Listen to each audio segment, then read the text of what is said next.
जब से बंगाल में नई सरकार आई है, यानी ममता दीदी हट गई और अधिकारी जी पहुंचे हैं, तब से बंगाल में केंद्र सरकार के कई मंसूबे पूरे होते हुए दिख रहे हैं। अब इसी बीच ये भी देखने को मिल रहा है कि बांग्लादेश बॉर्डर पर अब भारत की बड़े एक्शन की तैयारी दिख रही है। अभी भारत ने अपने हाई कमिश्नर को भेजा है, स्क्रीन पर इस वीडियो को देख रहे हैं, जिसमें वो पैदल चलते हुए बांग्लादेश में पहुंचे हैं, यानी जमीनी रास्ते से पहुंचे हैं और पहुंचते ही उन्होंने एक बड़ा बयान दिया है। पर इस बयान के अलावे दोनों देशों के बीच में तनातनी भी है। ये जो बैठक देख रहे हैं, इस बैठक में क्या फैसला हुआ है, बहुत सारी चीजें हैं जो एक साथ चल रही हैं। अजीत डोभाल ने जो खेल यहाँ शुरू किया है, उस खेल के लिए काट ढूंढना अभी मुश्किल हो रहा है भारत के दुश्मनों को। जानेंगे जियोपॉलिटिक्स में क्या कुछ चल रहा है, हमेशा की तरह जानने को मिलेगा बहुत कुछ। स्क्रीन पर एक आर्टिकल देख रहे हैं। अब दिल्ली से सिलीगुड़ी की दूरी हो जाएगी मात्र 6 घंटे की, क्योंकि वहाँ चलाया जा रहा है एक बुलेट ट्रेन और इसके लिए कॉरिडोर की घोषणा हो गई है। जल्दी ही जमीन अधिग्रहण का कार्यक्रम भी यहाँ शुरू हो जाएगा, यानी सिलीगुड़ी तक पहुँचने के लिए अब बुलेट ट्रेन होगी और ये बुलेट ट्रेन दिल्ली, बनारस, पटना से जुड़ती हुई सिलीगुड़ी तक पहुँचेगी। ये अपने आप में बहुत ज्यादा महत्वपूर्ण है। क्यों इसे बनाया जा रहा है, आप समझ सकते हैं कि यहाँ सिलीगुड़ी कॉरिडोर को सुरक्षित करने के साथ साथ नॉर्थ ईस्ट को भारत के बाकी इलाकों के साथ, केंद्र के साथ सीधे जोड़ा जा रहा है। और नॉर्थ ईस्ट में पैसे भी बहुत खर्च हो रहे हैं। न्यू जलपाईगुड़ी इसके रेलवे ट्रैक को और भी ज्यादा बड़ा करने के लिए करीब 1000 करोड़ का यहाँ निवेश किया जा रहा है। और सिर्फ इतना ही नहीं, स्क्रीन पर एक आर्टिकल देखिए, 11 नए भूमि पोर्ट बनाए जाएंगे और ये भूमि पोर्ट बंगाल में ही होंगे। एक बार को आपको लगेगा कि ये सारे प्रोजेक्ट दनादन हो रहे हैं, कहाँ चले गए थे, इतने सालों में कुछ क्यों नहीं हुआ। तो यहाँ रेलवे मिनिस्टर ने भी इस बात को कहा कि हमने पहले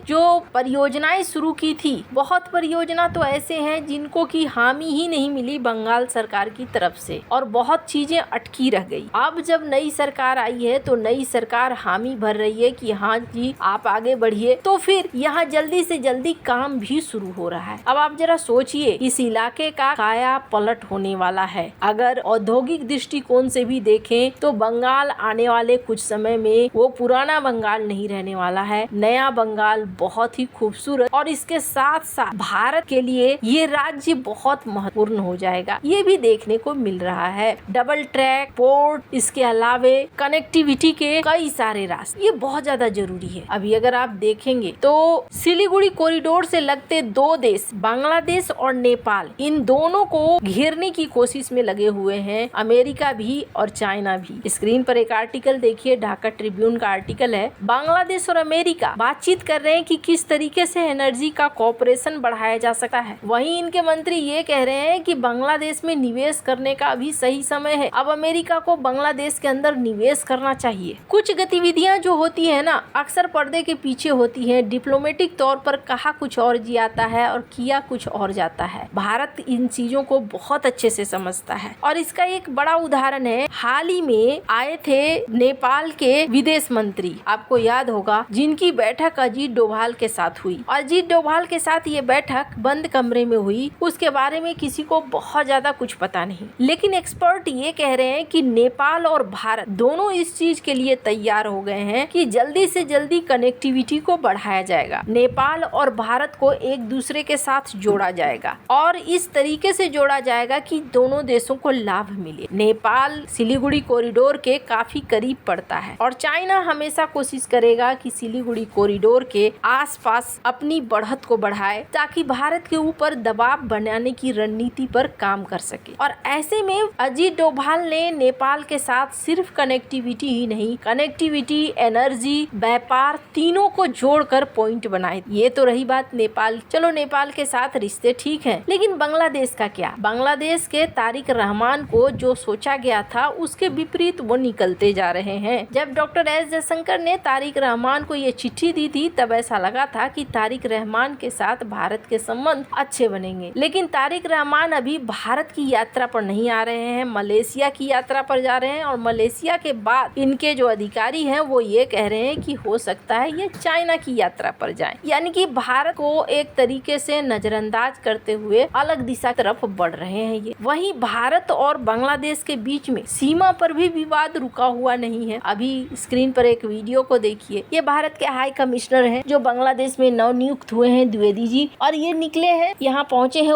उपेंद्र द्विवेदी। इन्होंने कहा कि एक समय होगा, अगर भारत और बांग्लादेश सही तरीके से आगे बढ़ते जाएंगे तो ये ग्लोबल पावर बनेंगे। बात तो सही है, लेकिन अभी भी एक बड़ा महत्वपूर्ण सवाल है कि बांग्लादेश और भारत के बीच में संबंध अब सुधरेंगे कि और बिगड़ेंगे। अभी हाल ही में बीएसएफ और बीजीबी के डायरेक्टर की बैठक हुई और इस बैठक को लेकर जॉइंट प्रेस कॉन्फ्रेंस तो नहीं हुआ। ये बैठक ऐसे सीन में हो रही है जब बांग्लादेश बॉर्डर पे भारत और बांग्लादेश के बीच में थोड़ा तनाव देखने को मिल रहा है। और तनाव किस बात को लेकर है? बहुत सारे ऐसे घुसपैठिए हैं जिसको भारत अब वापस से रिटर्न कर रहा है बांग्लादेश को, और जैसे जैसे ये रिटर्न कर रहा है वैसे वैसे बांग्लादेश की तरफ से भी कहा जा रहा है कि नहीं, आप डॉक्यूमेंट से आओ, नई कार्रवाई से आओ, तरीके से आओ। अब ऐसा है कि डॉक्यूमेंट की कार्रवाई हो जाती है बहुत लंबी, सालों साल लोग अटके रह जाते हैं। आप मानोगे ही नहीं कि हाँ मेरे नागरिक हैं, तो फिर वो अटके ही रहेंगे। अभी बॉर्डर पर जो पुशीन वगैरह कथित तौर पर चल रहा है उसको लेकर भी देखने को मिल रहा है कि दोनों के बीच में कई झड़पें हो रही हैं।